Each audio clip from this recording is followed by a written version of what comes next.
Welcome, everyone, to our very first episode with Dr. Jana Bentley from Lakeshore Vein and Aesthetics Clinic. We're super excited to have her share her time with us and try and teach us and help us learn how to be the best versions of ourselves and what to do to make ourselves feel better. So today we're going to talk about sun safety and skincare as it pertains to the sun. Right. So we're mid-August almost. We still have a lot of sun and hot weather coming, and even into September. What should we do? What should we not do? Well, the sun is amazing, and we all love a tan. Nobody wants to look like they haven't been out in the sun. So I'd like to address the fact that you should just get a fake tan. Oh. It doesn't protect you, but it looks great. And there's different brands that don't have that funny smell and don't make you look orange. And then you can look like you've been in the sun and not get skin cancer and wrinkles. I think that's a good trade. Yeah. I think it's a great trade. I would like to invent a self-tanner that's also a sunscreen, but I haven't done that yet. It's on the list. Yes. It's on the list. Okay. So we're out in the sun. What can we do now product-wise? Not necessarily sun tanning, but we're going to go to the Apple Triathlon that's this weekend. It's going to be sunny. We're going to be taking in the events.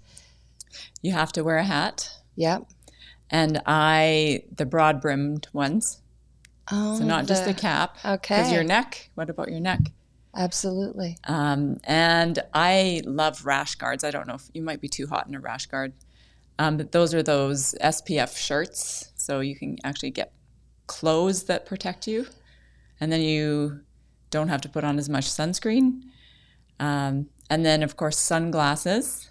Because UV rays in your eyes causes cataracts.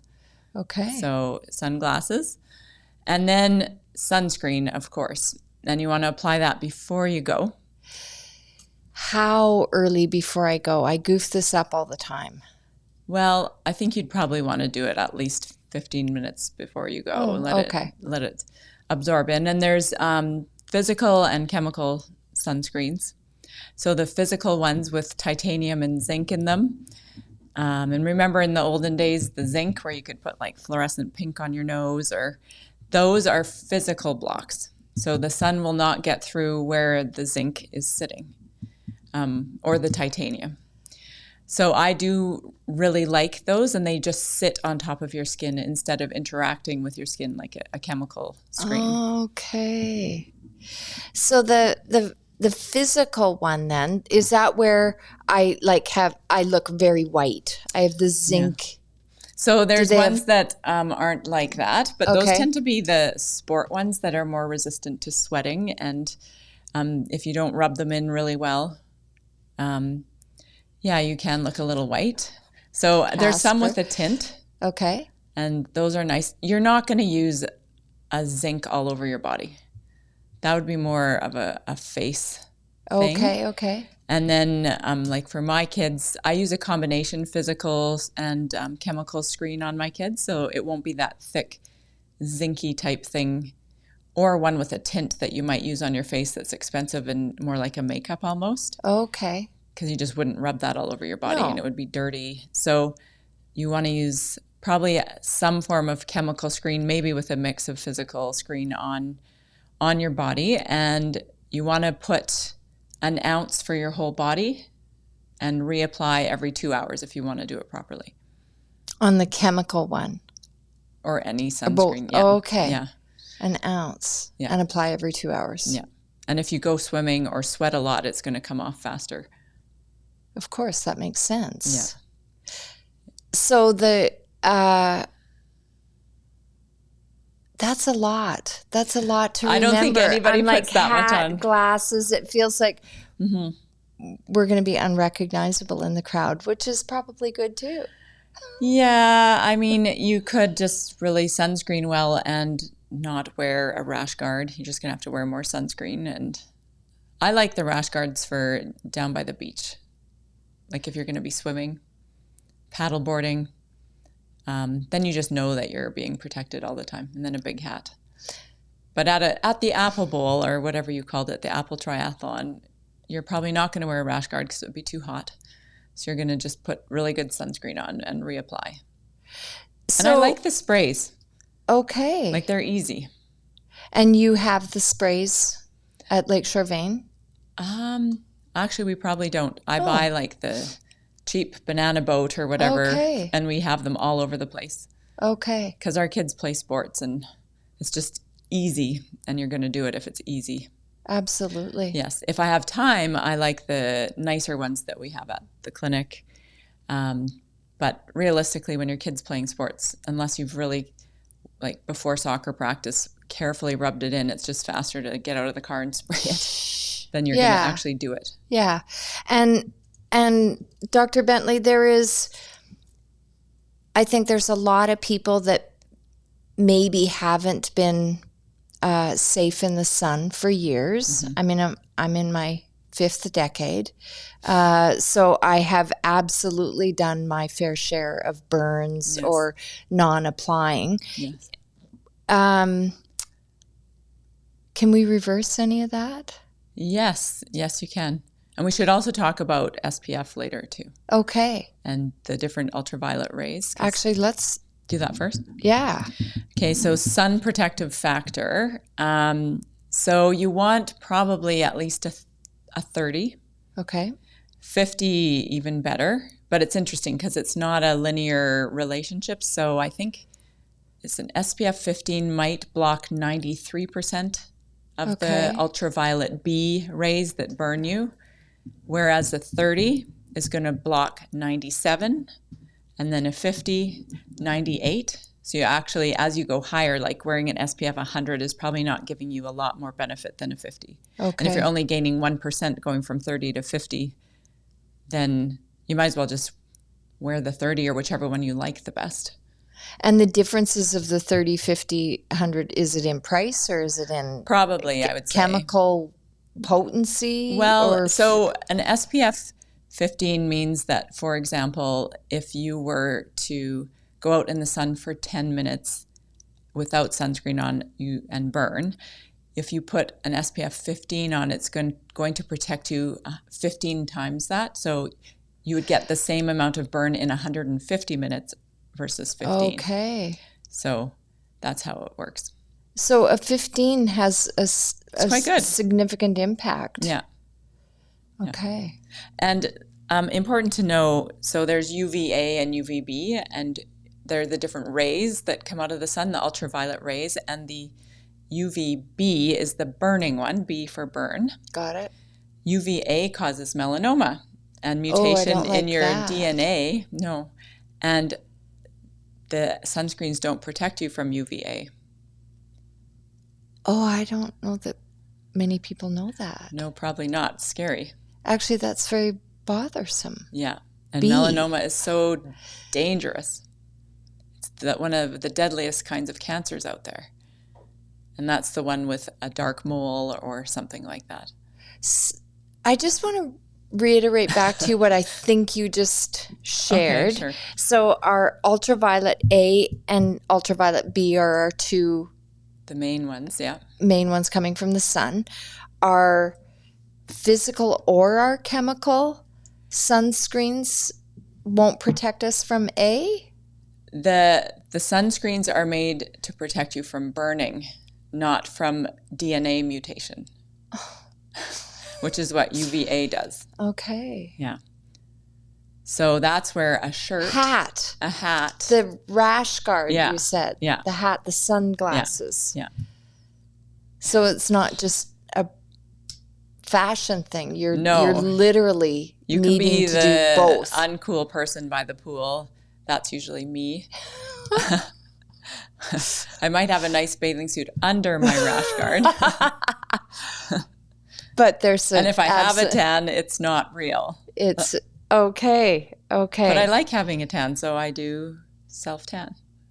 I think it makes sense. Yeah. I think it's a great trade-off. And the self-tanner, you might wonder, does it give you any sort of protection? No. It is a sugar molecule that interacts with the very outer layers of your skin to make it brown. So it's not giving you a tan, which is protective. Like a tan is your skin's response to the sun to protect you. Also never knew that. But it also only gives you like an SPF of 1 or something like that. So it's not giving you very good protection. Nominal. So it's actually more damage than. So that's a good thing to talk about. The base tan. Okay. A lot of people go to Mexico and they'll go to a tanning bed before they go to Mexico to get a base tan so they don't burn. Guess what? Myth. Well, you might not burn as quickly because you have that bit of protection from the tan, but you've already damaged your skin. Oh. So fake tan and protect yourself. That's simple. How you go to Mexico. Okay. Yeah. And sit in the shade. I know, though, it feels good to sit in the sun, but don't do it for too long. Is there windows of time that are better? Is like a morning sun healthy for getting our vitamin?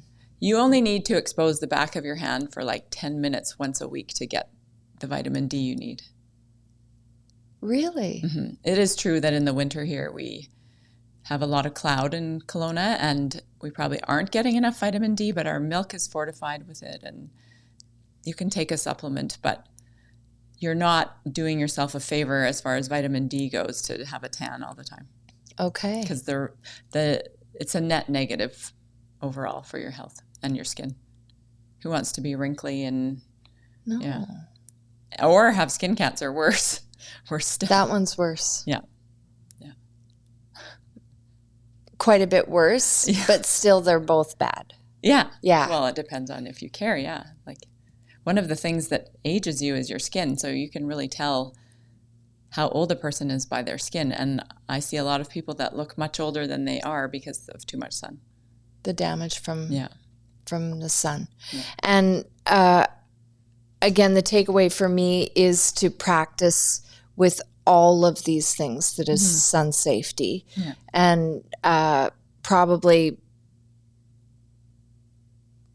a takeaway from, I'm shocked on these ultraviolet A's and B's. They're really bothering me, but I'll sit with it for a minute after this.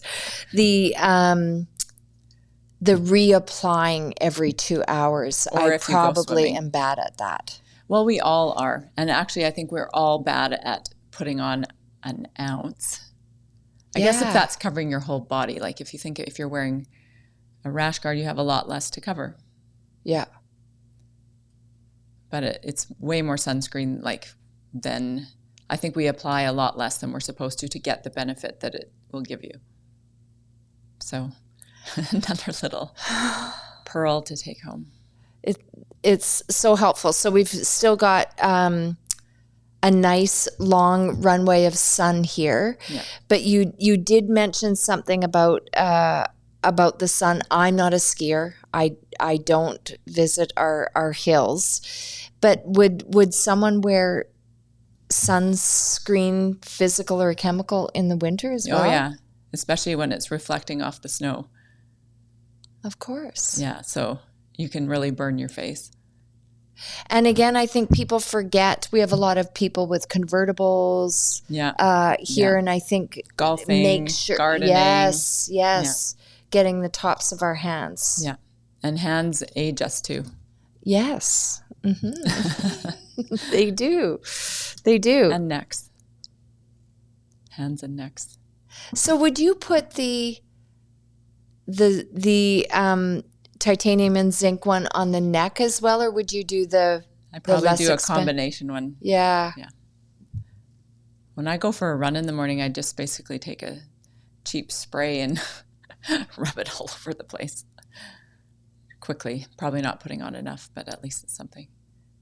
And it's the morning rays too, so they're not as strong. So children, you had said your kids are very active in sports. You have them all sunscreened up. Is there a different practice when they're younger, like 1, 2, 3? just put them in the buggy and cover it up. Yeah. No. Well, and you're not supposed to officially put sunscreen on a baby.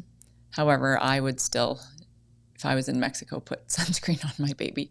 But you're not officially supposed to. But maybe using more of a physical block on them. Yeah. And there's so many cute rash guards out there and like UV outfits for them and a hat. Yeah, easy to cover them. What about the umbrella? Yeah. Does that protect us from the barrier. A? Yeah, it would to some extent. Very bothered by this A. Oh, and don't forget your lips. Oh. Because they stick out, right? And so if you're out on a boat and you've put sunscreen everywhere and you didn't do your lips. And ears. Yeah. The lips burn easily. Okay. Yeah. Do you use the same face? I would use a chaps. You'd use it. Yeah. We have one at the clinic that's really good. And I like some of the Blistex ones. That would be a sunblock? Some of them are, yeah. You look for it specifically on the label. Yeah. Okay. Dr. Bentley. A peek into a very interesting topic. Thank you very much for coming into studio and sharing with us. Be sure to tune in for our upcoming sessions. We can talk about skincare next time because there are things you can do to reverse it as well. Thank goodness. Yes. And we want to hear more about those. Thank you very much. My pleasure.